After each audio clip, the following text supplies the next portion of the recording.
Hey guys, it's Brandon, aka B.Rich Beauty, aka your beauty best friend, and a happy Wednesday, y'all! Matt James from The Bachelor gave out his final rose. Things are getting juicier and hotter happening down at the talk, and Trigger Trey is trigger nasty. Baby, we're talking about that and a lot more. You know what to do. Grab your tea, grab your beverage. Let go.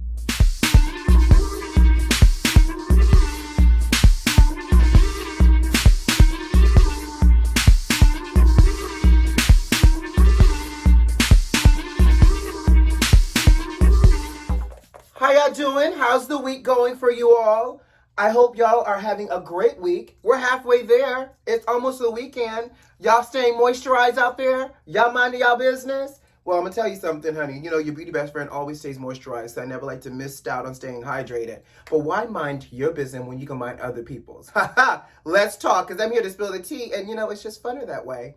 So, are you guys swiping left and right on that app? And when I say that app, I'm talking about Tinder. You know, I don't have Tinder, but baby, I got news for you. If you have Tinder, you can go to sleep tonight with a little sigh of relief, because Tinder is now partnering with a nonprofit organization called Garbo. So apparently, Tinder will now allow their users to, once they find a match, to run background checks on who they're matching with.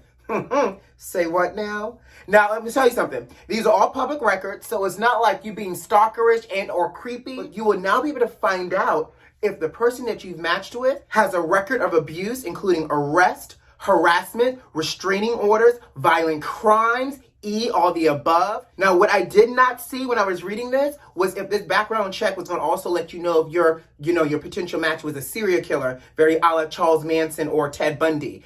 I'm just saying. But they said that all public records will be available, and what they won't disclose, though, is if they have criminal drug possession charges, because obviously we know Black people in America have a higher conviction rate of drug possession charges than white people. So they're not revealing that, or if they have traffic violations. So, I mean, it's up to you. You could go on a date and know whether or not they're slightly crazy, may not be a serial killer, and may not know how to drive and could drive you off of a bridge.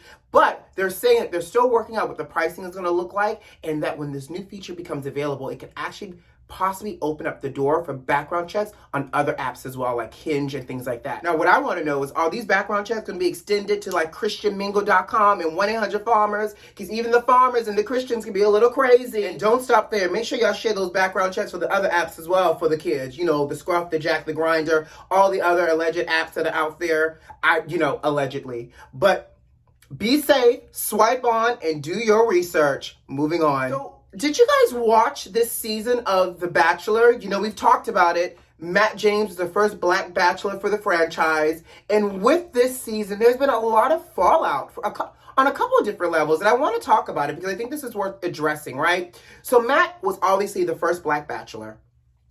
Matt had a host of women, Black, white, and everything else in between, vying for his love. Matt is mixed. He's Black and white. And Matt started off the season talking to the host, Chris, who, Chris stepped away from the show amidst, allegations of him defending Rachel Kirkconnell. And we're going to talk about her as well. But, Matt started off the season by saying he felt a huge weight on his shoulder, primarily being, one, biracial and Black. Two, wanting to appease the masses, saying that, obviously Black women want him to marry a Black woman and find Black love. And, he doesn't want to deny himself of finding love no matter the color. I get it. Let's also be real. I think people were also going in expecting him to find love with a white woman, and then also probably was going to give him a lot of hell about it as well. But, I digress. We're keeping it real today, beauty besties. Now, fast forward, Matt's final two women was a Black woman and a white woman. The white woman, Rachel Kirkconnell, who got into some hot water a month or two ago, and we talked about her because back in 2018 when she was in college, she thought it was appropriate to go to a plantation-style themed party dressed up in plantation gowns and all the other great stuff. White woman, plantation theme in 2018 doesn't make sense. I don't care how much you try to justify it to yourself. It doesn't make sense. So anyways, so she got into some hot water. Remember that? Well, obviously the show was taped ahead of time before all of this happened. So his decision was that he broke up with the Black girl and he gave Rachel his final rose. Now, in giving Rachel his final rose, you know, he mentioned the love and also the challenges with, you know, them being interracial, but it wasn't until the after rose episode, so I guess the after show to all of this, when they come back and they have to talk about the progress of the relationship, that Matt admitted that he broke up with Rachel. And you know what? And here's where I'm going to pause for the call, because I want to talk about it. In Matt's conversations and why he broke up with Rachel, he mentioned that he could not go on as a black man in a relationship with a white woman who thought what she did only 3 years ago in 2018, right, was okay. He said that he could not love her and comfort her tears based off of the fallout at the same time. And that he also felt a lot of pressure walking into this situation because as a black man and as being the first black man on The Bachelor, this was going to be for some people in parts of our country and hell, probably parts of the world, because I know this is syndicated, that they may have never encountered a black person before. And he had the weight and the burden, right, of presenting his best self so that people did not walk away with a stereotype or brought their stereotypes of what they thought a black man was to the show, and that he gave them his best version to break down those stereotypes. Now let's talk about it. Is Matt's emotions and his logic here, one, justifiable and understandable? Because I think it is. How many times have we been the only black person in a situation and we felt like we had to be our 1000% present and best foot forward because we did not want people to have a stereotype of us, or we wanted to break down the stereotype of what they may have had of a black person. He said he could not justify being her teacher and her lover at the same time. And baby, when I tell you, I mean, just on a side note, Rachel Kirkconnell was very basic to me. However, when I tell you what he said resonated in my spirit, because this is what I've been saying the entire time. We not only have to be the victim, we're then the oppressed, and then we also have to rise up to be the teacher. No, that's not how any of this works. So basically, Matt said, I can't do it. He said, I can't do it. I won't do it. And I won't do myself and my race a disservice by allowing your behavior to also cloud my judgment and what I feel as love. Now, don't get me wrong. I've never been on anybody's Bachelor and or any reality show finding love. But do we really think in the course of them courting that for that short amount of time, it was real love? I mean, a part of it is maybe I like you enough to see where this is going to go, and hopefully love will, bloom from this. Or it could be that age-old, conversation of you learn to love. I don't know. But apparently Matt said, baby, I don't love you this much to do myself, my race, a disservice. You go to bed at night wondering what if. And here's the what if.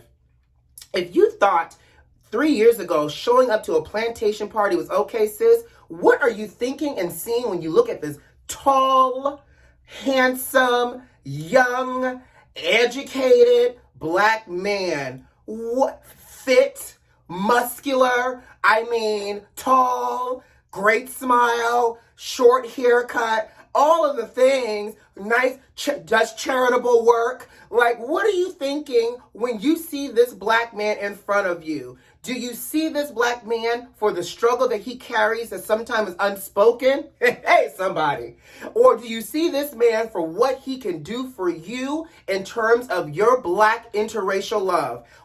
I want to know, Rachel Kirkconnell, what did you see? And so with that being said, good for Matt James to say that I can't do it. No matter what this show is designed to do or not, I guess I won't find love here. And hopefully he had a great time exploring love and frolicking with all these other women in the house in the middle of a whole panini.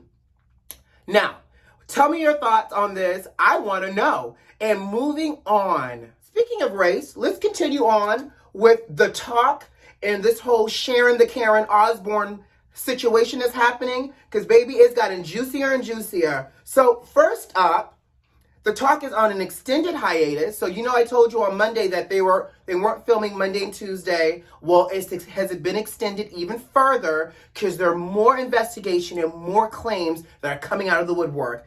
Baby, when I tell you it's getting hot in here, and I am not talking about the temperature, I am talking about the cultural climate that is happening behind the scenes at the CBS The Talk. Baby. So, apparently, the newest co-host, Elaine Welteroth, and I just love the way she looks. Don't she look like she only uses organic shea butter and Jamaican castor seed oil in her hair? Black girl magic. Anyway, so Elaine said that she has filed a complaint against Sharon, and her hairstylist also filed a complaint to the network against Sharon for creating a racially insensitive and a hostile work environment. You don't say. So for those that may not be following the Sharon Osborne situation with The Talk, all of this came as a result of the Meghan Markle and Oprah interview and Piers Morgan and his racist comments and stuff like that, and Sharon defending Piers Morgan on her show against her black co-host Cheryl Underwood. So this is how all of this started. Well, apparently there are more allegations. So for example, Holly Robinson Peete, who I love, hanging with Mr. Cooper, but did y'all know Holly Robinson Peete was on season 1 as a co-host? I did not know, child. But apparently Holly Robinson Peete has come out to say that Sharon Osborne has made comments in the past, especially when Holly was a co-host, saying that Holly was not a good fit for the show and Holly was too ghetto. And we all know what too ghetto means, right? In addition, Leah Remini has now dropped the latest bombshell in allegations by saying that she also has witnessed Sharon making racially disparaging comments against her co-host, primarily Julie Chen, who used to be a co-host there. She's Asian American. And that she's heard Sharon refer to Julie in the past as slanty eyes. Again, offensive, because obviously Julie is Asian American. And she also went on to say that Sharon even approached Leah in the beginning, saying that Holly wasn't a good fit for the show either. So apparently, there's something not clean in the milk over here with Sharon the Karen Osborne, and now it's coming to light. Now, what I think is quite interesting, because we're talking about, victimization here, is Sharon has now done an interview with Entertainment Tonight, and she went on to say that she felt like she was blindsided and she was set up with that comment and that conversation by the producers and the show. Really, girl? So now you playing victim? I'm so sorry. That's what Karens do. So apparently she's now playing victim, right? She's saying that she not only was set up, but the day of that show, the showrunner had asked her if she had any comments that she wanted to talk about in reference to Piers Morgan, and that during the actual filming, she noticed all of the women had cards with their own questions on it. And so when the question came to her from Cheryl, she felt like she was caught off guard. When they went to break, Cheryl refused to speak to her on the break, and that's when she said, and that's where I got even more infuriated. Oh, so now they're not talking to you, so now you're going to dig your Karen heels in and you're going to get upset and lash out, and her lashing out is what set the internet on fire, which is now causing CBS to do an investigation. Now, I'm going to tell you something. She also said that they made a pact a couple of seasons ago saying that they would never do things like this to each other again, because apparently something similar happened where there was a conversation between a white co-host and a black co-host about can white people utilize the N-word, and that caused a lot of high emotions, and she said that was planted by the producers then as well, and the girls decided amongst themselves that they would never catch each other off guard. Okay, but here's the thing. Solidarity is cool, sis, and I understand that. But what got you in hot water, Karen, Karen, is the fact that your comments were defending someone who has been proven to be racist, misogynistic, and everything else in between. And you attacked your quote-unquote friend of 11 years, Cheryl Underwood, during the process. You can't, again, going back to what Matt James says, I can't be your educator. If you want to play victim and you victimize us, you oppress us, and now you want me to be your educator and teacher all in one breath, that's not how this works. And Sharon did just that. Not only did she play victim, she then weaponized her tears on the show. Classic Karen syndrome. And then instructed in a very master-like way, demanding that Cheryl does not cry because Sharon has the right to cry, and then demanded her to teach her what Piers has done to make him a racist. No. So here's my thing for y'all. If y'all don't put Sharon in a timeout somewhere and make her use some time off, PTO, sick days, vacation, whatever, a sabbatical. Allow these people to come back to work and you put a replacement in for Sharon until this investigation is over. And I'm going to tell you something. I don't even think they're going to even allow her to come back to work. I think this might be done for Sharon and her career. Sharon says she's reached out to Cheryl and Cheryl has not returned her calls. So it sounds to me that they're telling them, they have them all on lock and key not to talk to Sharon Osborne, and that Sharon is probably done. And you know what? I know we have to dance this fine line with cancel culture, but there's a difference between being ignorant and blissful and just being ignorant and wanting to do better. And I think Sharon to me proved ignorant and blissful at the same time. Whether or not she claims that she loves black people, she has black friends, and that's fine and dandy. But girl, at the end of the day, we all know that the UK and the British people, like many other people, are capable of racism.